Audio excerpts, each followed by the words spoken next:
Certified certificates ہیں عدالتوں سے کہ آپ چور ہیں، ڈاکو ہیں، تو اگر فرض کریں ناحق بندے کے ساتھ یہ سلوک ہو رہا ہے کہ ان کا علاج نہیں ہو رہا، اور اسی بندے نے، اسی عمران احمد خان نیازی صاحب نے بحیثیت وزیر اعظم آپ کے جب جعلی پلیٹلیٹس گرے تھے اور آپ کو جو ہے اداروں کی مدد سے جو جعلی رپورٹس بنائے گئے تھے جعلی پلیٹلیٹس کے، لندن جانے دیا، وہاں پر آپ کا علاج ہوا، حالانکہ جس طرح یہاں سے آپ رنگتے ہوئے گئے اور پھر لندن میں جو ہے آپ وہاں اچھل کود کر رہے تھے، برگرز کھا رہے تھے، تو پوری دنیا نے دیکھا تھا کہ آپ جھوٹ بول رہے تھے، ادارے جھوٹ بول رہے تھے، ادارے آپ کا ساتھ دے رہے تھے.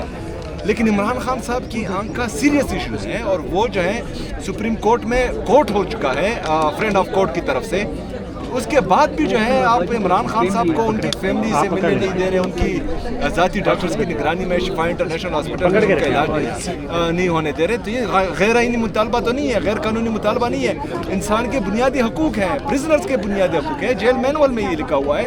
تو پھر کیوں نہیں دیا جا رہا ان کو یہ حق؟ ہر چیز جب ختم ہو گئی، عدالتیں اس وقت ہائی جیک کر لی گئی ہیں، آئینی عدالت بنا دی گئی ہے، اب تو دوست دھمکیوں پہ بات آ گئی ہے. آپ حیثیت chief executive of Khyber Pakhtunkhwa کیا سمجھتے ہیں کہ وہ چیزیں ہونی چاہیے جس کی وجہ سے خان کی ملاقاتیں کروا سکیں، اور اب خان کو بنیادی علاج جو بنیادی انسانی حقوق ہیں وہ اس وقت دلوا سکیں؟ پلیز سر دیکھیں، سب سے پہلے جتنی بھی آئینی اور قانونی راستے تھے، جو پرامن راستے تھے، وہ ہم نے اپنائے. جو قانونی راستے عدالتوں میں گئے، قومی اسمبلی کے اسپیکر کو لکھا، جعلی وزیر اعظم کو لکھا، جعلی وزیر اعلیٰ کو خط لکھے، چیف جسٹس آف پاکستان کو خط لکھے، جتنی بھی طریقہ کار تھے ہم نے اپنائے. یہاں پر پرامن آتے ہیں، پرامن بیٹھ جاتے ہیں، ملاقات نہیں ہوتی، یہاں سے واپس چلے جاتے ہیں.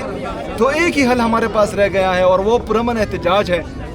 وہ پرامن احتجاج جو ہے اس کا حق ہم رکھتے ہیں. اور جتنے بھی ہمارے سیکیورٹی فورسز ہیں، جتنے بھی لا انفورسمنٹ ایجنسیز ہیں، ان کو میں یہ بتا دوں کہ آپ یہ دیکھ رہے ہیں، ہم ہر ممکن کوشش کر رہے ہیں کہ ہم احتجاج نہ کریں. ہم چاہ رہے ہیں کہ یہ معاملات جو ہیں، جو عمران خان صاحب کی صحت ہے، وہ غیر سیاسی رہیں، اس پر ہم سیاست نہ کریں. تو اس وجہ سے جو ہے بالکل آرام سے یہ چیزیں کر رہے ہیں.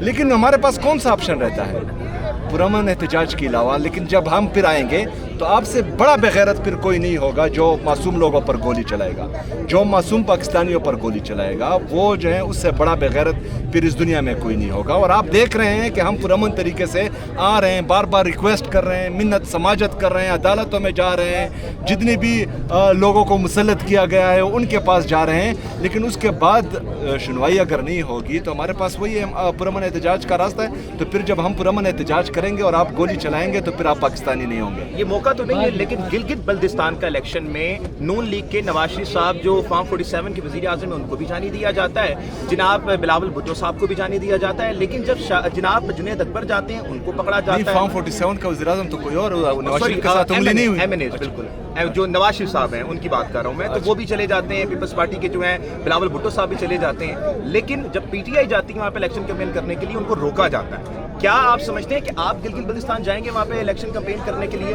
دیکھیں، ان کو چاہیے کہ یہاں پر ساڈیالہ جیل میں جو قیدی نمبر 804 عمران احمد خان نیازی صاحب بیٹھے ہوئے ہیں، ان کے پاؤں پکڑیں، کیونکہ وہ جیل میں بیٹھ کر بھی پوری پاکستانی قوم پر، پورے پاکستان پر راج کر رہا ہے. ان کو پتہ ہے کہ اگر فری اینڈ فیئر الیکشن پورے پاکستان میں کسی بھی جگہ پر ہوئے تو وہ پاکستان تحریک انصاف کے علاوہ، عمران خان صاحب کے علاوہ کوئی بھی نہیں جیت سکتا. اور جس طرح گلگت بلتستان کی عوام نکل رہی ہے اور وہ پاکستان تحریک انصاف کا جھنڈا اپنے ہاتھ میں لے کر باہر آ رہی ہیں، تو یہ خوف زدہ ہو چکے ہیں. یہ چاہے ہماری لیڈرشپ کو روکے، کیونکہ یہ تو پاکستان تحریک انصاف کے ساتھ جو ہیں دوسرے درجے کے شہری کا سلوک کر رہے ہیں، نہ ان کے کیسز سن رہے ہیں، نہ ان کے کیسز لگا رہے ہیں. ان کے لیڈر کو ناحق قید کیا ہوا ہے، ان کی لیڈر کی اہلیہ کو ناحق قید کیا ہوا ہے. جو ہمارے ملٹری پرزنرز ہیں ان کو ناحق جو ہے ملٹری کورٹ سے سزائیں دی ہوئی ہے. ہمارے کوٹ لکھپت جیل میں جو اسیران ہیں ان کو ناحق قید کیا ہوا ہے. لیکن اس کے باوجود بھی جو ہے پاکستان تحریک انصاف کو یہ ختم نہیں کر چکے. 26 نومبر کو معصوم شہریوں پر، بے گناہ شہریوں پر ڈی چوک میں انہوں نے گولیاں چلائی، ہمارے لوگوں کو شہید کیا گیا. مرید کے میں انہوں نے لوگوں پر گولیاں چلائی، ان کو شہید کیا گیا. ان کو جو ہے خون کی لت لگ گئی ہے. جو